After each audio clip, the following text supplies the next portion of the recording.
Indonesia. Saya Dini Nurani, saya Selma Kamelia. Saya Taufik Akbar Hidayat. Saya Ferry Sumasa. Pada kesempatan kali ini, kami akan menyampaikan hasil analisis kami mengenai eksplorasi penggunaan ragam bahasa Indonesia dalam kehidupan sehari-hari di masyarakat.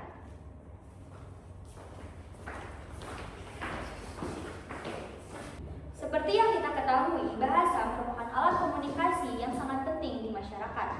Masyarakat sendiri tidak hanya menggunakan satu bahasa saja dalam berkomunikasi, ada juga menggunakan bahasa daerah atau mungkin bahasa multinasional. Dan juga ada yang menggunakan bahasa Indonesia yang formal atau non-formal.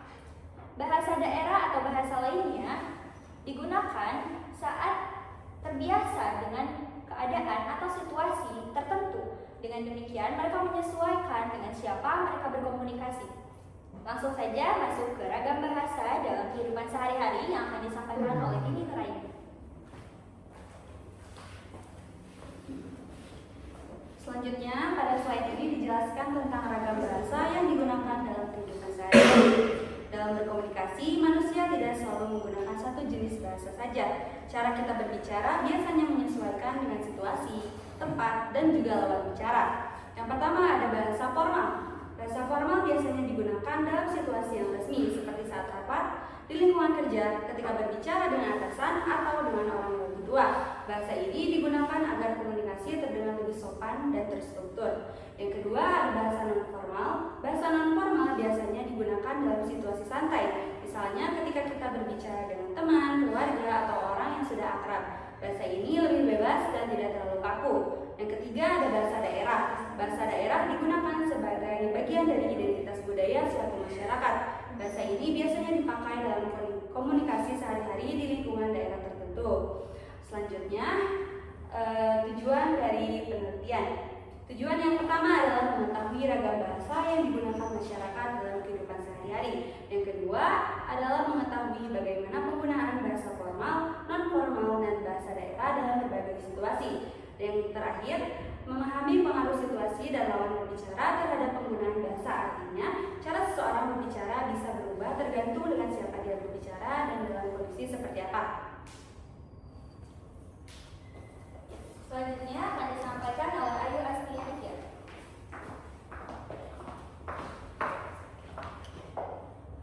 Di sini saya akan menjelaskan metode penelitian.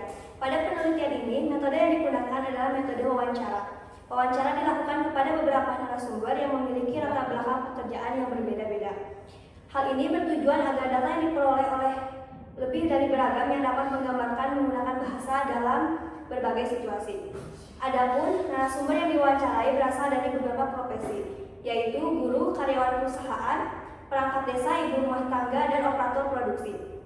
Dengan perbedaan tersebut, penelitian dapat mengetahui bagaimana ragam bahasa digunakan dalam kehidupan sehari-hari, baik dalam situasi formal maupun non-formal.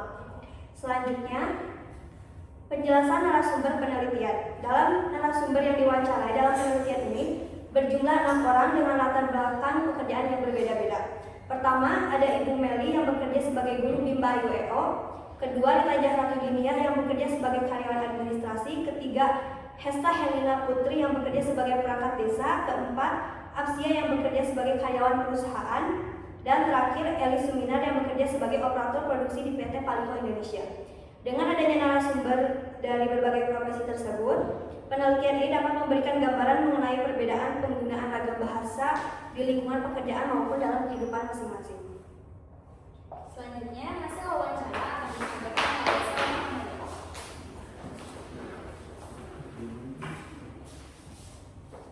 Pada bagian ini, kami menampilkan hasil wawancara yang telah kami lakukan kepada beberapa narasumber dengan latar belakang pekerjaan yang berbeda. Berdasarkan hasil wawancara tersebut, sebagian besar narasumber menyatakan bahwa bahasa yang paling sering digunakan dalam kehidupan sehari-hari adalah bahasa Indonesia. Namun, dalam percakapan sehari-hari, bahasa Indonesia sering dicampur dengan bahasa daerah, khususnya bahasa Sunda. Hal ini dilakukan agar komunikasi terasa lebih akrab, lebih mudah dipahami, dan sesuai dengan lingkungan tempat mereka tinggal. Dari hasil ini dapat disimpulkan bahwa masyarakat tetap menggunakan bahasa Indonesia sebagai bahasa utama, tetapi dalam praktiknya sering terjadi campuran dengan bahasa daerah. Selanjutnya, Selanjutnya adalah contoh penggunaan bahasa formal. Bahasa formal biasanya digunakan dalam situasi yang resmi atau situasi yang membutuhkan sikap sopan dan profesional. Contohnya seperti saat rapat kerja, berbicara dengan atasan, berkomunikasi dengan orang yang lebih tua, atau dalam kegiatan resmi di lingkungan kerja maupun di masyarakat. Dalam situasi tersebut, kita biasanya menggunakan kalimat yang lebih sopan dan terstruktur. Contohnya seperti mohon izin menyampaikan laporan pekerjaan hari ini, atau mohon izin menyampaikan pendapat terkait pembahasan tadi. Penggunaan bahasa formal ini penting agar komunikasi tetap sopan, jelas, dan menghargai lawan bicara. Selanjutnya, penggunaan bahasa non formal akan disampaikan oleh. Oke, terima kasih.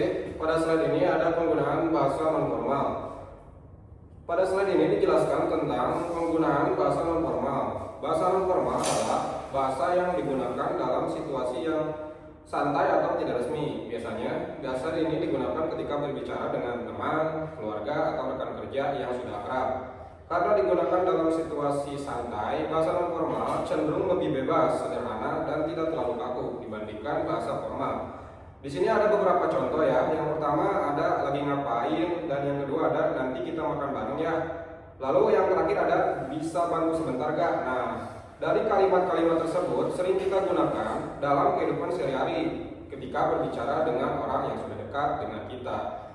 Lanjut pada slide selanjutnya. Di sini ada peran bahasa daerah. Pada slide ini dijelaskan tentang peran bahasa daerah dalam kehidupan sehari-hari. Bahasa daerah itu masih sering digunakan oleh masyarakat sebagai alat komunikasi sehari-hari, terutama di lingkungan daerah masing-masing. Contohnya saya tinggal di Sunda ya, berarti bahasa daerah yang saya gunakan adalah bahasa Sunda. Di sini ada beberapa contoh bahasa Sunda ya, yang bahasa Sunda lemas ya, ibarat namanya gitu. Lanjut. Nah, contohnya itu yang pertama ada hatur nuhun ya, yang berarti terima kasih, dan yang kedua ada mangga. Mangga itu bisa dijelaskan seperti ketika kita sedang lewat jalan ada orang-orang gitu, mangga ya gitu, yang berarti silakan ya. Kumaha damang yang berarti apa kabar. Bahasa daerah memiliki beberapa fungsi penting, yaitu sebagai alat komunikasi dalam masyarakat dan juga identitas budaya suatu daerah. Dengan menggunakan bahasa daerah, masyarakat dapat menjaga dan melestarikan budaya mereka. Selanjutnya, analisis penggunaan ragam bahasa. Baik, pada bagian ini kita akan membahas tentang analisis penggunaan ragam bahasa. Berdasarkan hasil penelitian yang telah dilakukan dari hasil wawancara yang dengan beberapa narasumber, dapat diketahui bahwa penggunaan ragam bahasa dipengaruhi oleh beberapa faktor. Di antaranya yaitu situasi komunikasi, hubungan dengan lawan bicara, lingkungan sosial, serta pekerjaan dan usia seseorang.